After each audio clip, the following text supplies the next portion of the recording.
tayo.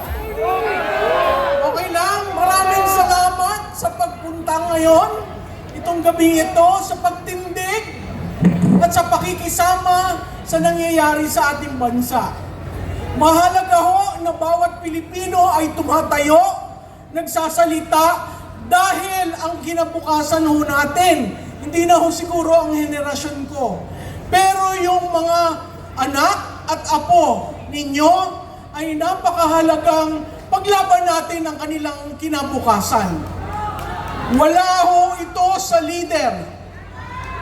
Nasa sa atin ho dahil tayo ang nagbigay ng mandato sa lahat ng nahalal. At siyang lahat na nahalal, hindi makapagsalita dahil lahat sa kanila nagbenepisyo. Ang hindi lamang nagbebenepisyo ay tayong mga Pilipino.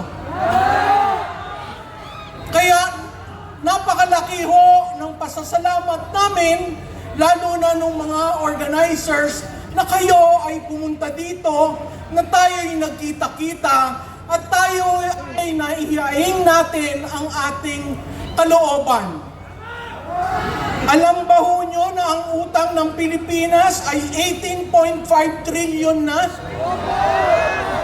At ang bawat Pilipino ay may utang na 164,000. Yun ho mga buntis na hindi pa nanganganak, may utang na ang inyong anak.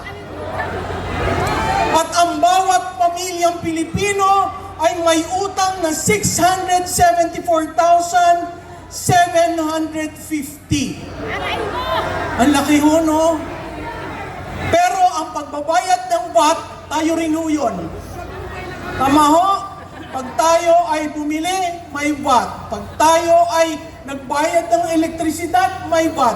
Pag tayo ay online, gusto na rin nilang ilagyan ng VAT. Okay? Ba't ganon, sabi ni Sir? Tama ho yun. Kaya kailangan ang gobyerno ay maging responsable at accountable sa taong bayan. Ngayon, sana ho, pagdating sa 2028, maghalal tayo ng bagong muka. Yung kayang ipaglaban tayo, yung hindi magnanakaw, at hindi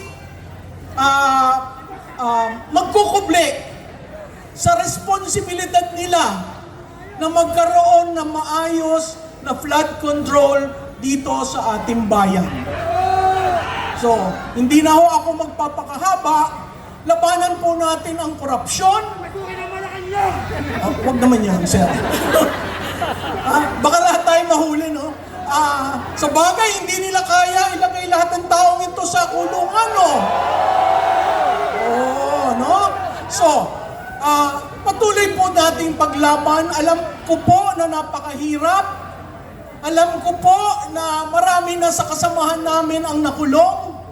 Pero ngayong gabi, sabi ko kay Cathy, sige na nga, magsasalita ako. Ayoko umakyat sa entablado dahil hindi naman ho ako politika at hindi naman ako tumatakbo. Pero kung ang rason sa pag-akyat ko sa entablado ay dahil sa pagmamahal ng ating bansa, aakyat po ako. Dahil yan na rin po ang sinusukli ko sa inyong pagpunta dito, sa inyong pagtayo, at sa inyong pagbigkas ng unang yung gustong sabihin sa ating gobyerno. Wag ho muna sugod, no? Sa July 27 ho, magkakaroon ng State of the Nation Address. Pang-5. Ha? Naalala nyo ang sinabi niya, mahiya naman kayo. 1 taon na ho, hindi ho nahihiya ang ating nahalal. So, ano ang ating mensahe? Mahiya kayo. Mahiya kayo. Mahiya kayo. Marami pong salamat sa inyong lahat at mahalin natin ang Pilipinas. Ang ating dinadaing kung paano niyo tayo pinapahirapan.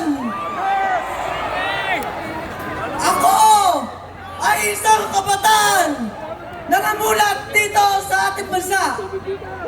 Ipinaglalaban ko ang karapatan nating mga kabataan na makamit ang ating karapatan upang mabot natin ang ating pangarap.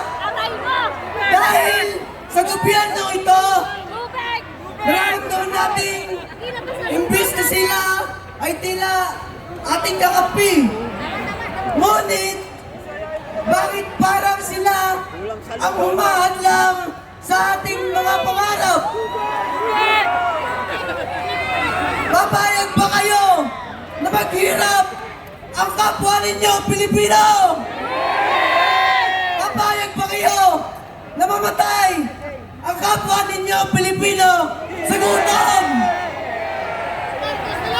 Kaya patansigin ang dapat patansigin ang mga kurap, ang mga sakip sa kaban ng bayan. Tayo ang kabataan. Kabataan may paninindigan. Kabataan may pangarap. Kabataan may pinaglalaban. Nakikita tayo ngayon ng nasa palasyo. Kung buhay lamang si Gat Andres Bonifacio, pinagtatagalan niya kayo!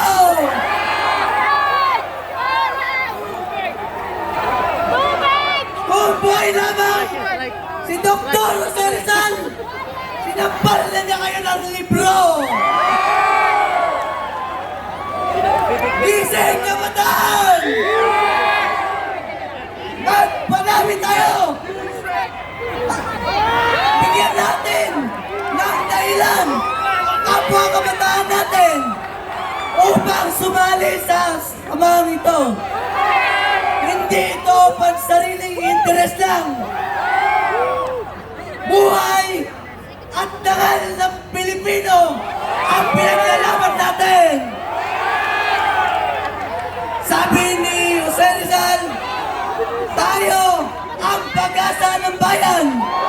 Kabataan ang pag-asa ng bayan. Tayo ang mauna upang tuntukan ang korupsyon sa ilang bayan. Gaya ng sabi kanina, kung buhay nga lang nga si Andres Bonifacio, pinagtatagalan na kayo. Tayo kabataan! Buhay tayo ngayon! Isulong natin ang pinaglaban ng mga bayanan!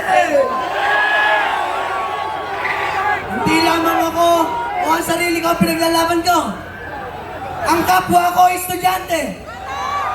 Tumingin tayo sa mga liblib na lugar dito sa ating inang bayan.